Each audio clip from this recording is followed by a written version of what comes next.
Alright guys, 2 more days until I have a gym videographer, and there will be gym workout videos included in all of these videos.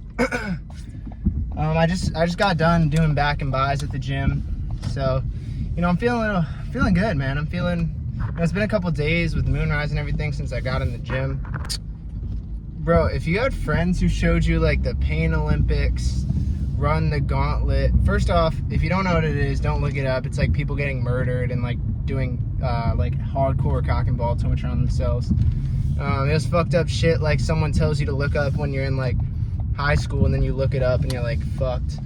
But yeah, I don't know. I was like, those kind of fucked up friends. Bro, what the fuck is this dude doing, bro? Who the fuck in the DMV is giving out driver's licenses? That's what I want to know, bro. Because I literally got T-boned fucking... It talks about some girl T-boned the shit out of me while I was going through a green light because she was texting and driving. Dude, I fucking got whiplash, bro. Dude, holy fuck. Holy shit, dude. Oh my god. Anyway, so I'm at the gym today, right? And this... So there's this old guy, right? And you know those like leggings that you used to wear in sports, or if you are like going out into the snow, but usually have pants or something over. It's like the long johns or like the Under Armour like leggings. So this old guy was just wearing that to the gym with like a t-shirt, and his ball, I don't think he was wearing underwear or anything, because his balls and dick were so pronounced. Like you could see the entire shaft. Right, and it's like, oh, you're gay for looking, bro. It was like so in my face. I like was like, it was like, oh fuck, and like within 3 seconds I could see everything. You could see the ball separation from the dick and the shaft bending through his leg, and it was so tight that you could see the outline of the head separated from the shaft. So usually you just kind of see the shaft, but no, you could see the head as well. If there was veins on his dick, you could have seen that shit too. That's how fucking skin tight these leggings were. And I'm like, bro, you think he was doing it on purpose? You know? Or is it just like, I don't know. I mean, I don't know. I'm curious. Anyway, so like, the whole situation kind of reminded me of this, like, is this fucking guy gonna, all right, chill, I'm sorry, bro. I didn't know if you were passing me. All right, maybe I'm the bad driver. Anyway, yeah, it might be me. Oh, yikes. I've been blaming a lot of people. It might have been me the whole time. Anyway, what was I saying? Oh yeah, I worked in a mall Hollister for like 2 years, right? In high school, it was like this rundown mall. I think I've talked about it before. I remember this one time, I got groped by this very aggressive gay old man. So I was like folding the clothes, you know, little high school Logan, little high school Horsemeet. I was like a, I don't know, it's like a smaller version of I was like pony meat back then. And I was folding the clothes, right? And this like dude comes behind me and like rubs one of my shoulders as he's walking by. He like for a second like squeezes my traps. And I look over and I'm like, what the fuck? Who the fuck just touched me? And it was this like big, like jacked gay dude, you know? Look at me. Just smiling, bro. I'm not gonna lie, like, I'm not a fighter, you know? I've been in a few fights, but usually I'm not like really like intimidated, like scared that often. Like I am sometimes, depending on the person, but in that moment I felt like true fear. He was just so confident about it, bro. He just looked me dead in the eyes and was smiling, bro.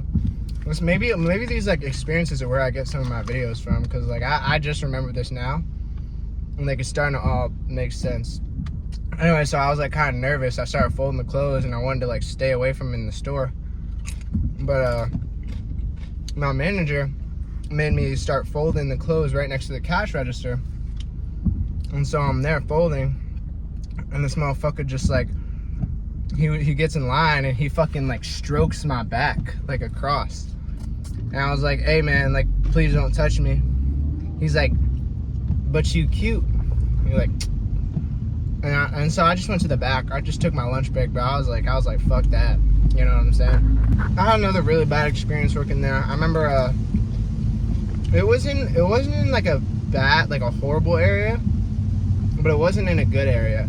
But there was some like pretty bad areas like within driving distance of this mall, because it was half shut down. It was like an old mall, run down, like only like a couple of the stores were still in business. Like most people thought that this mall had closed down. And so there used to be like a lot of guys come in with like bulletproof vests on, and like 14-year-olds, like kids with like face tats, who would buy like a bunch of shit in all cash. You know, I'm not fucking asking questions. You know, I get paid minimum wage. You know what I'm saying?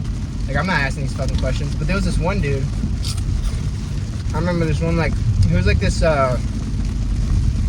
light-skinned dude who would come in all the time. And, like, he had a skull tattooed on his face. So, like, his face was just straight like a skull, because it was tattooed a skull on top of his face. Covering his entire face and down his neck. And so he was pretty identifiable. And he would always come in with like a bulletproof vest on and like a beater. Or like a big jacket. Anyway, so he would grab a bunch of shit, right? And then he would go into the fitting room and he would start picking the sensors. And you could hear him picking at that shit, because you could hear like the plastic like clicking and shit. And then he would walk out, because like when he did that, he would come in with a bag, and then he would walk in with a bunch of clothes with a bag, and then walk out with no clothes in the bag and just leave. And then people would go in later and find like a bunch of sensors on like hidden on like above the mirror, or like high up, or like under the bench where you sit in the fitting room. And like, bro, I don't give a fuck. I get paid minimum wage. And my manager goes, hey, yo, next time you see that guy, Logan, as he's walking out, I want you to stop him. I'm like, what the fuck? First off, I'm like a junior in high school, right? I'm like, fuck no, I'm not stopping him. Like, stop him? Bro, what? It was ridiculous. Bro had a fucking skull tattooed on his face. He obviously doesn't give a fuck about his life. Why would he care about mine? Fuck no, I'm not stopping him, bro. He could steal every single piece of clothing in the fucking store, and I will literally open the door and let him fucking walk out, bro. I don't even care, dude. I'll literally help him pick the fucking sensors if it comes to that shit. Asking my fucking 17-year-old ass to stop him? Like, what the fuck? There was this other time when one of my assistant manager, damn, it's raining loud as shit. Can you even hear me? One of my here, wait, I'll just wait. Anyway, so my assistant manager had a stalker. She was, I think she was like 22, 23. And she had known this guy for a really long time. And basically they went on a date finally, because he was like obsessed with her. And it didn't go well, and she like ghosted him. But he was obsessed with her, to the point that he would blow up the Hollister phone, because she blocked him on everything. And she knew that he knew she was working, so the fucking Hollister phone was constantly ringing. And it'd be like, where is she? I won't drop her name, but it was like, where the fuck is she? Why'd she block me? I know she's working right now. I know her schedule. Like, it was some fucking like psycho crazy shit. And I mean, it didn't really involve me, so like I really didn't care, if I'm being honest. Like, I kind of cared. Like, it was like a crazy story, but like, you know, I'm not the one getting stalked.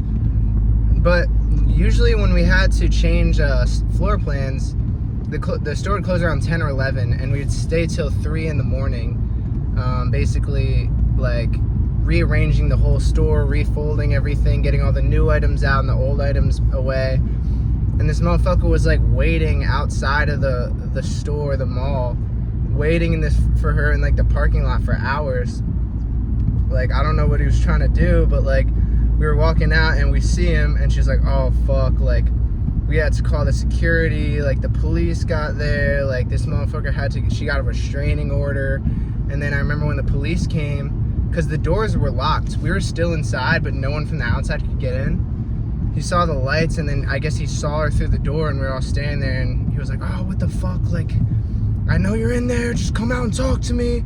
I've been waiting here for hours. And she's like freaking out. Like, I'm kind of scared because my car, like, if this shit escalates and, like, you know, he starts fucking, like, trying to kidnap her, then I guess we're gonna get involved, and then I might get stabbed because, like, or shot or something, because, like, I don't know what's good with this dude.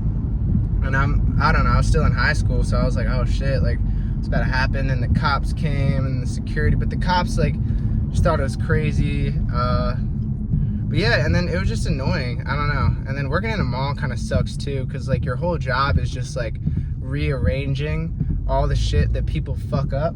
So, like, now every time I go into a store, if I fuck something up, like, I make sure to fold it and put it back, because, like, I know there would be people who would just go fuck everything up and leave the store, and then you just have to spend like 20 minutes refolding it just for another person to fuck it up again, and you're just in this constant cycle. Another thing that really pissed me off is when we used to have stacks of jeans on the wall, and it'd be all the same size, neatly organized. You take one off the top, see if you like it, give it back to us, we just fold it and put it back on the top of the pile. But some motherfuckers would fucking they would go up to the jean pile, rip the bottom one out, and then the whole pile collapses and falls on the ground, and then try it on and then throw it on like a pile of jackets and leave. And it's just like, bro, like, why? See, like, now it could have just been one that we had to fold, and now we got to refold the whole pile, and then, like, and then it was all labeled, and, like, they would get mixed up, and then at the end of the day, you spend like an hour and a half, 2 hours just folding the jeans by themselves.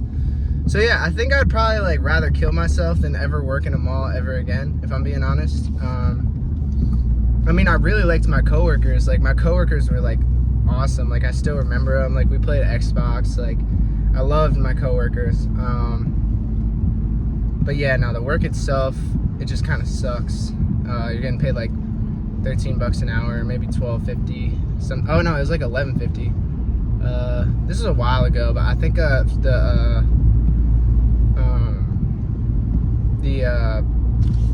what's it called? The salary in PG County went up. I think that's where it was, but yeah. So yeah, I don't think the mall. I think the mall, after I left, I think the mall closed down. So yeah. But I don't know, that was just kind of my experience working in the mall. But honestly, that was still not as bad as landscaping. Landscaping is just, it's just so difficult. I liked being a waiter. Waiting wasn't bad. Working at a summer camp, not that bad. I mean, the one thing about, like, a summer camp is that, like, you just see how mean the kids are to each other. And now that you're older, you, like, look back and you're like, damn, dude, no wonder all these kids are fucked up. They're getting bullied, like, hard as shit. And it just feels, to them, it feels like the world is collapsing. You know, even in middle and high school, I feel like kids who get bullied, like, that's their whole world is school. They go there for what, 6-7 hours a day. So if it's just miserable, like, then their whole life is miserable, you know. But then you kind of graduate, if you make it through, you know, don't, like, I don't know, get pushed over the edge and, like, try and kill yourself or something. If you make it through, you kind of look back and realize, like, yeah, like, I mean, it was fucked up, but, like, now you realize, like, everything weighed in on you so much more when you were, like, an early teenager, even like a mid-teenager. Things just seem to weigh on you so much more, and you realize, like, it's not as important as, like, you really thought that it was. So, but yeah, no, I mean, I like working. I mean, I honestly kind of want to get a job again. Like, you know, I'm making a little bit of money from, like, Young LA and Retaliation. Nothing, like, crazy. Like, nothing Alex Bank, Trend Twins kind of shit. Like, I get enough to, like, pay for food and, like, utilities and stuff. So, yeah, if you guys want to support me, use my code on, like, Retaliation and Young LA. But, yeah, I kind of want to get a job again. I kind of want to be, like, I really want to work at, like, a bar. Because I worked at a restaurant, and I got my bartender's license because I was going to go to the bar, but then I ended up leaving. So yeah, working at a bar would be cool, like a club maybe, be a bartender or something. That might be fun. Maybe work, I'd be down to do, like, a fun job, you know. And if you're, like, thinking about like rent and stuff like that, like rent payments, stuff like that, if it's a lot, I feel like roommates are the key, because realistically, you know, once, like, rent could be high, rent's high as shit if you're living by yourself, but, like, the more roommates you have, you cut it in half every time, or, like, fourths or whatever. I mean, realistically, you can live anywhere in the entire world if you have enough roommates. You know what I'm saying? With enough roommates, you can live anywhere. Like, yeah, you might be sleeping, like, if you want a super mansion, you're gonna need like 15 roommates and you're probably sleeping on a cot. But to pay that mortgage, not that I know shit about mortgages, because I don't. You know, I'm a student, so. But yeah, I mean, realistically, like, if you really wanted like a nice car or something, and you had enough friends, I think Andrew Tate was actually talking about that. Like, say what you will about Andrew Tate, but like, I remember there was that one thing about how like these dudes were like 8 brothers and they would split everything. They had 8 incomes and then they would split everything, so they would share a house, share like 2 or 3 like super nice cars. Realistically, if you have enough friends, you can buy anything you want. You know, if you guys all have like jobs. I mean, if y'all have $1 like in like to your name, then like no. If y'all have like jobs or like doing some side hustle, you're like trading stocks, making a shit ton of money, like you all can buy some pretty cool shit, you know. Dude, I want to start Horsemeet t-shirts. I just feel like I have this design, right? It would only be 1 t-shirt, right? I'd make like 1,000 of them or something, right? Or like maybe more. I don't know how much that would cost, but it would just say, just like handwritten, it would just be like Horsemeet, just like handwritten in that like kind of like sketchy kind of writing, and then there'd be a 777 right here, and then I would just hand draw a horse on the back, just with a pencil, just the lines, and then that would be the whole shirt. It's black with like white and like just writing Horsemeet on the front, little hand drawn 777, and then just like a little horse that I draw that just covers the whole back. And then those would be the Horsemeet shirts. And I want to do that, and I'm gonna figure out how to do manufacturing and shit like that. And yeah, drop some fucking shirts, bro. Maybe like, I don't know, give me some shirt ideas. Maybe like, see, I don't want it to be like stupid though. I want it to be like kind of minimalistic, like something that like would still be kind of cool, you know.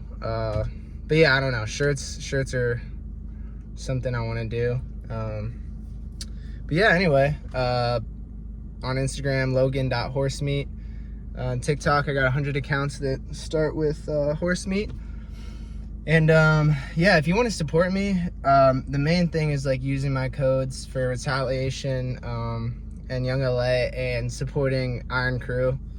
That's, yeah, like if you guys like, but don't buy it if you don't genuinely fuck with the stuff, you know what I'm saying? Like, I want you guys to like what you're buying, you know, and don't just do it for me, like do it for you. So yeah, anyway, love you guys. Hope you're having a great day as per usual, and 2 more days and then we'll be lifting clips in every video. All right, peace.